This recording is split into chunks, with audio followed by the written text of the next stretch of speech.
مساء الخير، انا معاكم نانيس سليم خبيره التجميل. النهارده هقدم لكم في مشكله شويه بتبقى في المكياج، ان احنا نداري ازاي الانف الكبيره من العرض والطويله. فدي المشكله اللي بتقابل الانف لو في الميك اب عايزه تداريها، يا اما بتبقى هنا العظمه فوق، يا اما بتبقى فعلا قصيره وبتبقى الجناب من الجناب هي اللي كبيره شويه.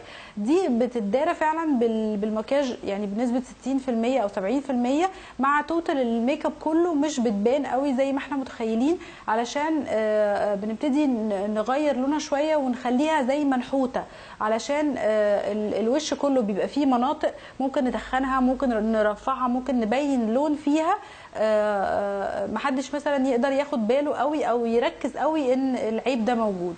النهارده معانا الموديل هنبين ازاي هنرفع الانف بطريقه الميك اب. وبنبتدي اول حاجه بالفاونديشن اللي هو كريم الاساس. ده بيبقى بالسفنجه معانا، بنجيب اغمق درجه وبنحطها بطريقه النحت على الجناب بتاعه الانف، بتبقى بالشكل ده على الجانبين بالطريقه دي. طبعا احنا النهارده حاطين لها يعني مكياج وبودره وفاونديشن وكده، بس انا حبيت اوريلكم تاني علشان تبان اكتر ان احنا في المنطقه دي او المنطقه اللي عندها مشكله تبينها من الجناب، الحته دي هي الكبيره. لكن لو المنطقه من هنا هي العريضه بنبتدي نغمق المنطقه اللي فوق بالشكل ده بالفاونديشن الاول الكريم الاساس، بعد كده بنحط الباودر عليه علشان نبين ان المنطقه دي منحوته زي ما احنا قلنا، ما تبانش فيها العرض بتاع الانف. بعد كده بنبتدي نحط بودره غامقه بالشكل ده على المنطقه اللي احنا حددناها ونحتناها بالشكل اللي احنا شايفينه من الجناب بطريقه الطبطبه. بتحطي البداره في البودره وبعد كده بتروحي دايسه على المنطقه اللي احنا عايزين نصغرها بالشكل ده. بعد كده بنحط احمر الخدود وبيبقى لونه برضو غامق نوعا ما علشان يبقى زي البودره الغامقه بتحدد الانف بالشكل ده.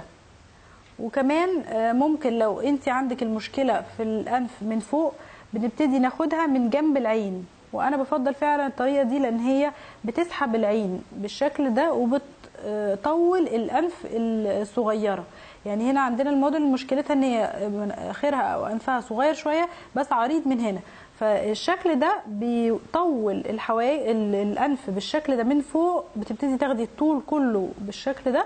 بعد كده بتغمقي المنطقه اللي عندها المشكله بالطريقه دي، علشان الفرشه هنا بتفرش لنا اللون بالظبط زي ما احنا عايزين، وبنبتدي نوزعه مثلا لو على بقيه الوش كله علشان برضو ما يبقاش في فرق بين اللون قوي بالطريقه دي بين جناب الانف، علشان يبقى شكله طبيعي وفي نفس الوقت متناسق مع البشره. وتبقى بالطريقه دي صغرنا الانف بالشكل ده وخليناها بطريقه سهله ان احنا نقدر نعملها في البيت قدام المرايه. تقدري فعلا تصغري المنطقه الكبيره عندك وتداريها بالمكياج كله وما تبقاش باينه وعامله لك مشكله.